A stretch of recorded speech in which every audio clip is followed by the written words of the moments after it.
kepencet filenya nih. Oke, sorry sebentar. Oke, saya ulangi. Oke, saya ulangi. Mata manusia digunakan untuk menghasilkan persepsi yang terorganisir akan gerakan, ukuran, bentuk, jarak, posisi relatif, tekstur, dan warna. Jadi istilahnya mata ini penting. Kenapa? Karena penglihatan orang itu beda-beda. Mungkin dari segi tampilan itu berbeda-beda menurut pandangan orang. Contoh misalkan, si selfie dari gambar slide ini itu mengatakan bahwa slide-nya ini fontnya terlalu besar. Nah, mungkin dari selfie mengatakan segitu. Terus dari Idawara itu dia mengatakan mungkin background-nya kurang cerah. Nah, jadi istilahnya itu manusia itu mempunyai pandangan yang berbeda. Nah, makanya istilahnya bagaimana cara kita menghasilkan penglihatan itu yang bagus atau yang enak untuk dilihat. Nah, jadi istilahnya persepsi orang beda-beda. Coba kalau slide-nya saya ganti seperti ini. Nah, kalau misalkan nanti background-nya jadi warna biru. Nah, misalkan contoh saja. Nah, ini saya stop dulu. Misalkan kalau saya ganti warna biru, misalkan jadi seperti ini. Oke, sebentar. Apakah enak untuk dilihat, misalkan kalau misalkan saya. Sebentar.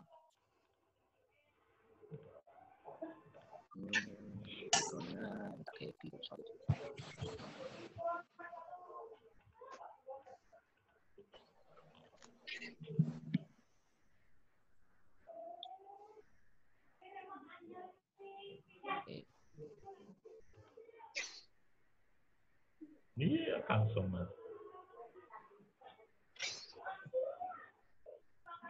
Oke, kalau menurut kamu, kalau warnanya seperti ini, bagaimana? Bagus apa tidak? Belum muncul, Pak. Bagaimana kalau misalkan background-nya tak buat seperti ini? Kurang bagus. Full merah. Buram. Ya, kenapa? Kenapa kamu mengatakan kurang bagus? Enggak kelihatan, Pak. Buram. Apanya yang nggak kelihatan? Dari sisi warna menarik, itu, Pak. merah sama hitam itu terlalu Jadi istilahnya, mencolok, Pak. bagaimana kalau misalkan kita menggunakan background seperti ini? Itu mungkin orang akan berpikiran wah ini gambar merah, terus nggak ada apa namanya sudah itu fontnya warnanya hitam, jadi kurang menarik. Coba kalau misalkan saya kembalikan lagi supaya ini harus di stop dulu. Nah, itu saya kembalikan lagi ke slide. Oke.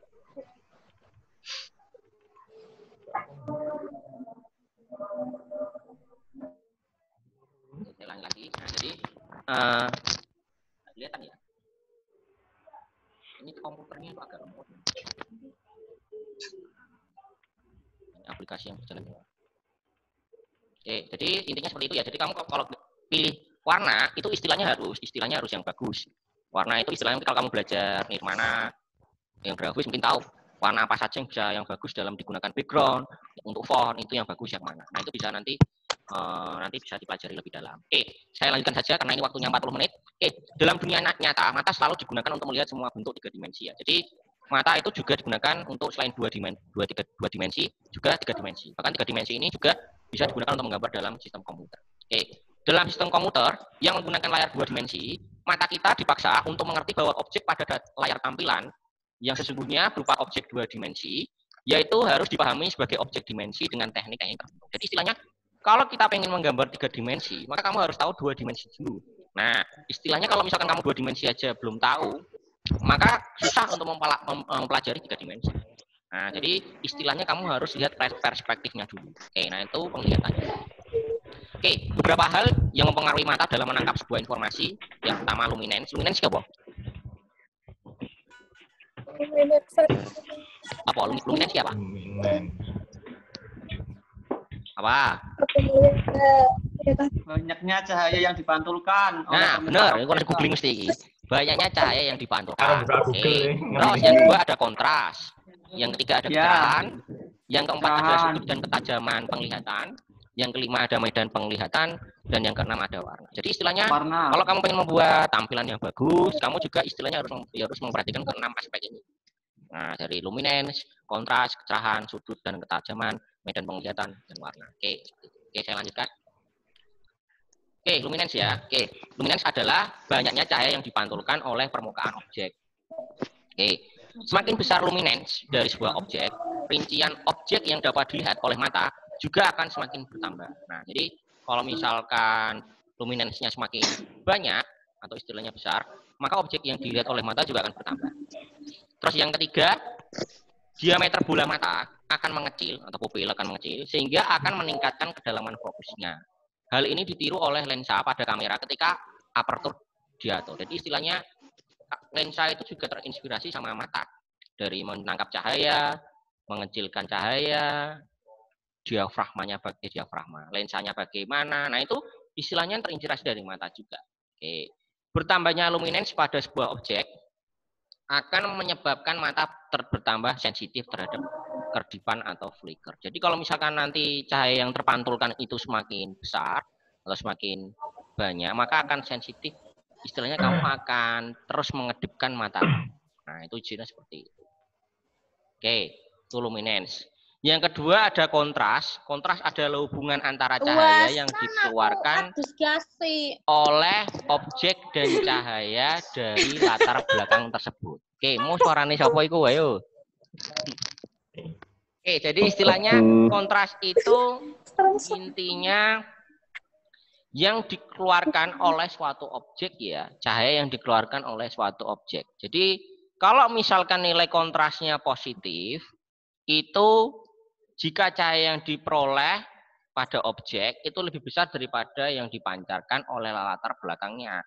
Makanya misalkan kalau background-nya itu istilahnya redup, tapi kalau objeknya itu semakin terang, maka dia kontrasnya positif. Coba kayak misalkan kamu. Misalkan background-nya ini gelap, tapi kalau objeknya kamunya ini terang, ya istilahnya kontrasnya positif. Tapi kalau negatif, itu kebalikannya. Jadi objeknya itu yang terserap sama background. Nah, kalau background-nya istilahnya warnanya itu sudah tinggi atau kontrasnya tinggi, sedangkan objeknya itu kecil, maka istilahnya nanti objeknya itu akan mengikuti background-nya. Nah, makanya biasanya kalau dalam pengambilan gambar itu diharapkan pakai background yang terang supaya hasilnya juga bagus. Bahkan kalau kamu foto juga sama. Istilahnya kamu harus cari background yang bagus juga atau yang terang. Oke, nah itu contoh kontrasnya ya. Terus yang ketiga ada kecerahan, yaitu tanggapan subjektif pada cahaya. Jadi istilahnya kecerahan itu ya istilahnya dari faktor cahaya. Jadi istilahnya semakin cahaya yang dipancarkan itu semakin terang, maka kita akan melihat objek itu akan semakin cerah. Nah, jadi contoh kita akan melihat suatu kenyataan yang ganjil ketika melihat pada batas kecerahan tinggi. Jadi kalau terlalu cerah juga jelek, kurang cerah juga jelek. Nah, kalau bisa jangan pas gitu. Kalau bisa yang pas ya itu ya. Oke, ini sudah banyak yang masuk ya ini ya. Ini Hesti udah masuk nih. Tadi katanya listrik mati. Oke, saya lanjutkan. Nah, ini kemarin sudah. Saya lanjutkan ke sudut dan ketajaman penglihatan ya. Sudut penglihatan atau visual angle adalah sudut yang berhadapan oleh objek pada mata. Nah, ini jadi istilahnya kita melihat itu istilahnya punya sudut penglihatan. Misalkan kamu lihat pada HP kamu atau mungkin pada laptop kamu. Nah, itu sudut yang bagus itu apakah HP kamu terlalu tinggi, apakah tepat di depan kamu, apakah di bawah pandangan kamu. Nah, itu istilahnya dia punya sudut pandangan yang berbeda-beda sendiri. Bahkan kalau memfoto juga sama. Biasanya kalau kita mempunyai foto yang variatif atau istilahnya yang bagus, itu kamu harus memfoto dari sudut yang berbeda. Nah, supaya bagus. Istilahnya ono yang foto dari bawah, yang dari tengah, dan yang dari atas juga. Oke, ini contoh ya. Kalau misalkan kita melihat pada suatu monitor. Nah, ini. Jadi ini kalau misalkan kamu melihat monitor itu jarak yang istilahnya itu yang paling bagus itu 30 cm, minimal 30 cm. Jadi antara itu. Kalau misalkan lebih dari 30 cm, istilahnya nanti kamu akan istilahnya nanti pandangan kamu akan jelek. Contoh misalkan terlalu dekat itu ya kurang bagus juga. Bisa merusak mata kamu karena istilahnya di dalam monitor atau LCD ini ada sinar atau istilahnya pancaran gelombang yang bisa merusak mata kamu. Jadi Jadi istilahnya seperti itu ya. Oke, nah itu contoh ya. Selanjutnya medan penglihatan. Nah, medan penglihatan itu sudut yang dibentuk ketika mata bergerak ke kiri terjauh dan ke kanan terjauh. Itu dapat dibagi menjadi 4 daerah, yaitu yang pertama penglihatan binokuler, di mana kedua mata mampu melihat sebuah objek dalam keadaan yang sama. Nah, oke. Jadi istilahnya kedua matamu itu bisa melihat objek pada keadaan yang sama. Itu kalau binokuler. Sedangkan daerah yang kedua itu dinamakan dengan monokuler kiri, di mana tempat terjauh yang dapat dilihat oleh mata kiri, ketika mata kirinya kita gerakkan ke sudut yang paling kiri. Jadi istilahnya kalau kamu melihat yang mata kirimu ke sudut yang paling kiri, itu penglihatannya termasuk monokuler kiri. Terus yang ketiga, penglihatan monokuler kanan, yaitu tempat terjauh yang dapat dilihat oleh mata kanan, ketika mata kiri kita digerakkan ke sudut yang paling kanan. Jadi istilahnya berbeda dari tadi yang monokuler kiri. Kalau monokuler kiri itu kan mata kirinya yang paling kiri. Sedangkan untuk yang monokuler kanan itu kita gerakkan ke sudut yang paling kanan. Oke, seperti itu. Dengan daerah yang keempat, yaitu daerah yang sama sekali tidak dapat dilihat oleh kedua mata. Nah, jadi istilahnya kalau misalkan daerah keempat ini biasanya blind spot ya. Oke, ini masuk tinggal 10 menit ini, baru berapa menit ini? Udah 4. Oke, jadi istilahnya daerah blind spot ini juga disebut dengan daerah keempat, yaitu daerah yang tidak bisa dilihat oleh kedua mata. Contoh misalkan makanya biasanya kalau kamu di belakang truk atau di belakang kontainer itu ada peringatan kan, dilarang di belakangnya blind spot kan itu kan. Nah, kenapa? Kalau misalkan ada istilahnya sopir ini truk mau belok ke kiri itu nggak kelihatan. Nah, itu istilahnya blind spot seperti itu. Makanya hati-hati kalau misalkan yang naik motor itu istilahnya jangan di sebelah blind spotnya itu, karena kelihatan. Kalau bisa itu ya menjauh lah dari daerah blind spot. Oke. Nah ini contoh, ini nanti slide-nya nanti saya kasih ya nanti ya. Ini saya kurang 10 menit ini. Belum saya absen juga ini. Ini sudah berapa orang nih yang masuk ini? Sebentar. Oh sudah 21 orang. Sudah banyak ini. Oke. Jadi lumayan banyak ya. Kemarin cuma berapa orang ya? Sekitar 18 kalau nggak salah. Ini bertambah 3 orang ini. Oke, nah ini saya lanjutkan. Yang keenam itu ada warna. Warna merupakan hasil dari cahaya, di mana cahaya merupakan perwujudan dari spektrum elektromagnetik.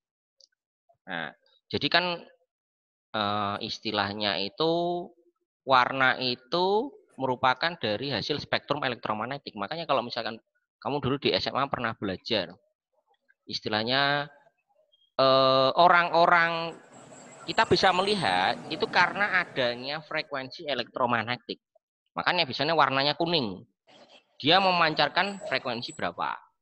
Nah, terus kalau warna dari match Guibinio kita gabungkan itu jadi warna putih kan. Nah, itu dari hasil dari spektrum elektromagnetik. Nah, jadi seperti itu. Panjang gelombang warna itu sekitar 400 sampai 700 nanometer. Luminen konstannya dan saturasinya dijaga secara tetap, di mana dia bisa membedakan kira-kira 120 warna yang berbeda. Jadi mata kita itu bisa membedakan 120 warna yang berbeda. Makanya biasanya warna itu penting dalam penglihatan. Kadang itu biasanya tiap orang itu punya sensitivitas yang berbeda-beda juga. Ada yang tidak 128, ada yang kurang, bahkan ada yang istilahnya yang buta warna juga ada. Nah, itu istilahnya seperti itu. Oke. Banyaknya warna yang dapat dibedakan itu satu dengan yang lain bergantung pada tingkat sensitivitas mata ya. Jadi istilahnya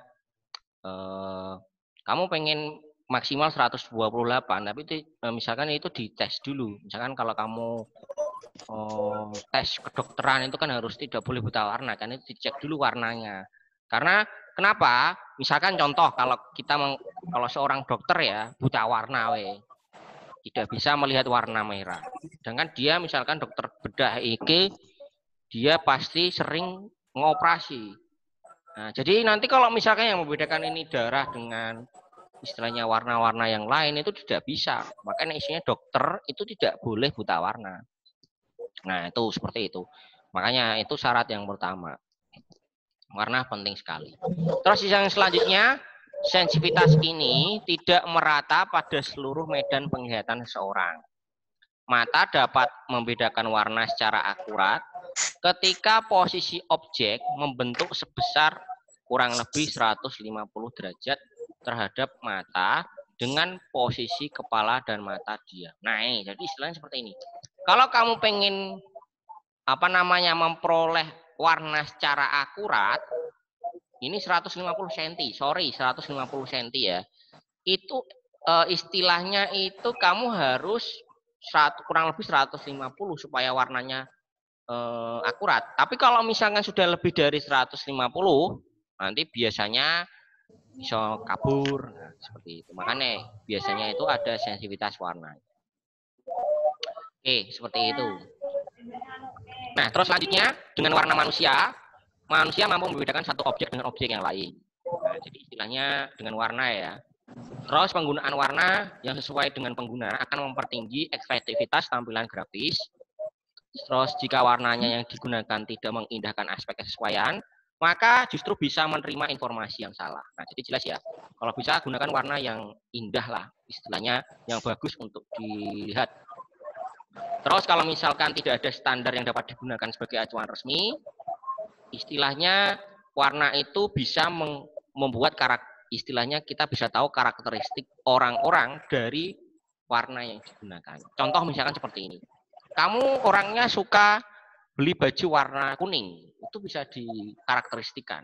Jadi orangnya bisa seperti ini. Nah, jadi istilahnya itu orang itu bisa dilihat dari karakteristik warna. Nah, itu contoh dari yang kedua ya.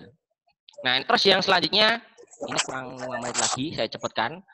Aspek penggunaan warna, yaitu ada 3.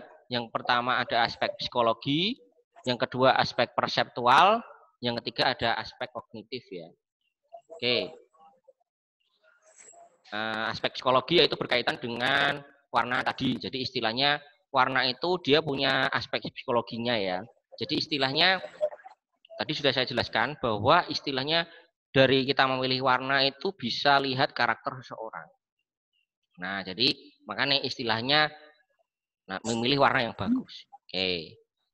Terus yang kedua aspek perseptual yaitu digunakan proses pengalaman seseorang dalam menggunakan sensor warna. Nah, jadi istilahnya aspek perseptual itu dilihat dari warna yang digunakannya dan bisa menginteraksikan antar manusia. Contoh seperti ini. Misalkan saya pengen menghubungkan antara supaya warnanya ini bagus itu apakah warnanya itu diselaraskan, apakah berbeda-beda. Nah, itu jadi istilahnya persepsinya berbeda-beda. Nah, kalau misalkan selaras itu bagaimana?